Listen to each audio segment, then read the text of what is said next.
നമസ്കാരം. പഹൽഗാം ഭീകരാക്രമണത്തിന് ശേഷം പാകിസ്ഥാനുമായുള്ള ബന്ധം വഷളായതോടെ നയതന്ത്രപരമായ തിരിച്ചടികളുടെ ഒരു പരമ്പര തന്നെയാണ് ഇന്ത്യ പാകിസ്ഥാന് നൽകി വരുന്നത്.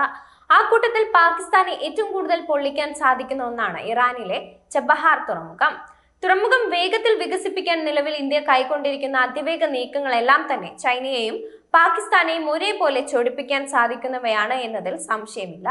ഇറാനിലെ സിസ്താൻ ബലൂചിസ്ഥാൻ മേഖലയിലുള്ള ആഴക്കടൽ തുറമുഖമാണ് ചബഹാർ. എളുപ്പത്തിൽ കൂറ്റൻ ചരക്ക് കപ്പലുകൾക്ക് എത്താൻ കഴിയുന്ന ഈ കടൽ മേഖല നിലവിൽ 10 വർഷത്തേക്ക് പ്രവർത്തിപ്പിക്കാനുള്ള അനുമതി കഴിഞ്ഞ വർഷം മുതൽ ഇന്ത്യൻ കരങ്ങളിൽ ഭദ്രമാണ്. ചൈന പാക് സാമ്പത്തിക ഇടനാഴിയെയും അറബിക്കടലിൽ ചൈനയുടെ സാന്നിധ്യത്തെയും നേരിടാൻ ചബഹാർ തുറമുഖം ഇന്ത്യക്ക് മുതൽക്കൂട്ടാണ്. ഇന്ത്യക്കും മധ്യേഷ്യൻ രാജ്യങ്ങൾക്കുമിടയിൽ ചരക്ക് നീക്കത്തിന് സഹായിക്കുന്ന ഒരു സുപ്രധാന കണ്ണിയായി ചബഹാറിനെ കാണാം.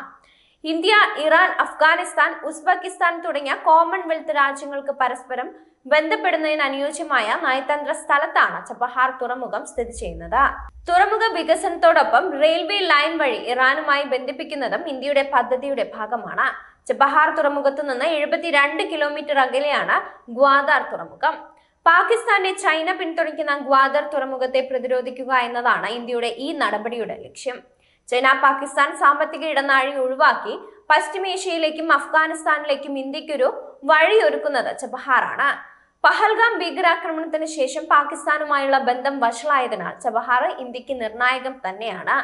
ലൈവ് മിന്റ് റിപ്പോർട്ട് അനുസരിച്ച് ചബഹാർ തുറമുഖത്തിന്റെ വികസനം ഇന്ത്യയുടെ പ്രാദേശിക കണക്ടിവിറ്റിയും വ്യാപാര അവസരങ്ങളും വർദ്ധിപ്പിക്കുകയും പാകിസ്ഥാനെ ആശ്രയിക്കുന്നത് കുറയ്ക്കുകയും ചെയ്യും. ഇത് ഇന്ത്യയുടെ പ്രാദേശിക സ്വാധീനം ശക്തിപ്പെടുത്തുന്നതാണ്. ചബഹാർ തുറമുഖത്തെ ഇറാന്റെ റെയിൽവേ ശൃംഖലയുമായി ബന്ധിപ്പിക്കുന്ന റെയിൽവേ ലൈന് 1 വർഷത്തിനുള്ളിൽ പൂർത്തിയാകുമെന്നാണ് പ്രതീക്ഷ. ഇന്ത്യയും ഇറാനും സംയുക്തമായി ചബഹാർ, സഹേദാൻ നഗരങ്ങൾക്കിടയിൽ ഒരു പുതിയ റെയിൽ കണക്ടിവിറ്റിയും വികസിപ്പിക്കുന്നുണ്ട്. ചബഹാർ തുറമുഖത്തെ അന്താരാഷ്ട്ര വടക്ക് തെക്കൻ ഗതാഗത ഇടനാഴിയുടെ പ്രവേശന കവാടമാക്കി മാറ്റും. കാസ്പിയൻ കടലിന്റെ കിഴക്കൻ ഭാഗം, അഫ്ഗാനിസ്ഥാൻ, യൂറേഷ്യൻ രാജ്യങ്ങൾ എന്നിവയ്ക്കുള്ള പ്രധാന വ്യാപാര പാതയായിരിക്കും ഈ ഒരു ഇടനാഴി. അടുത്തിടെ ചബഹാർ തുറമുഖം ഇന്ത്യയുടെ ഒരു പ്രധാന വ്യാപാര കേന്ദ്രമായി മാറി. അതിനാൽ റെയിൽ ലൈനുമായി ഇതിനെ ബന്ധിപ്പിക്കുന്നതിന് ഊന്നൽ നൽകിയിട്ടുണ്ട്.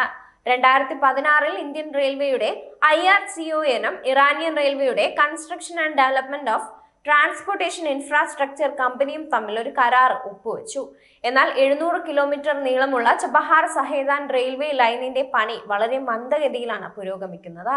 ഇപ്പോൾ അതിന്റെ ദ്രുതഗതിയിലുള്ള നടപ്പാക്കലിൽ രാജ്യം ശ്രദ്ധ കേന്ദ്രീകരിക്കുന്നുണ്ട്. ഹോർമുസ് കടലിടുക്ക് പുറത്ത് സ്ഥിതി ചെയ്യുന്ന ചബഹാർ തുറമുഖം അഫ്ഗാനിസ്ഥാന്റെ കിഴക്കൻ ഭാഗത്തും കാസ്പിയൻ കടലിലും അതിനപ്പുറത്തും സ്ഥിതി ചെയ്യുന്ന മധ്യേഷ്യൻ, യൂറേഷ്യൻ രാജ്യങ്ങൾക്ക് സാമ്പത്തികവും പ്രവർത്തനപരവുമായ നേട്ടങ്ങളാണ് നൽകുന്നത്. ചബഹാർ തുറമുഖത്തിന്റെ കിഴക്കൻ മേഖലയിലേക്കുള്ള റെയിൽവേ കണക്ടിവിറ്റി മെച്ചപ്പെടുത്തുന്നതിനുള്ള ശ്രമങ്ങൾ നടന്നു വരികയാണ്. ഇന്ത്യയുടെ പടിഞ്ഞാറൻ തീരത്തേക്ക് എളുപ്പത്തിൽ എത്തിച്ചേരാൻ ഇത് സഹായിക്കും. ഏറ്റവും അടുത്തുള്ള തുറമുഖമായ ഗുജറാത്തിലെ കാണ്ഡ്ല ചബഹാറിൽ നിന്ന് 550 നോട്ടിക്കൽ മൈൽ അകലെയാണ്. അതേസമയം ചബഹാറിനും മുംബൈക്കും ഇടയിലുള്ള ദൂരം 786 നോട്ടിക്കൽ മൈലാണ്. ഒരു പ്രത്യേക സ്വതന്ത്ര മേഖലയുമായി തുറമുഖത്തിന്റെ സംയോജനം അതിന്റെ പ്രാധാന്യം വർദ്ധിപ്പിക്കും.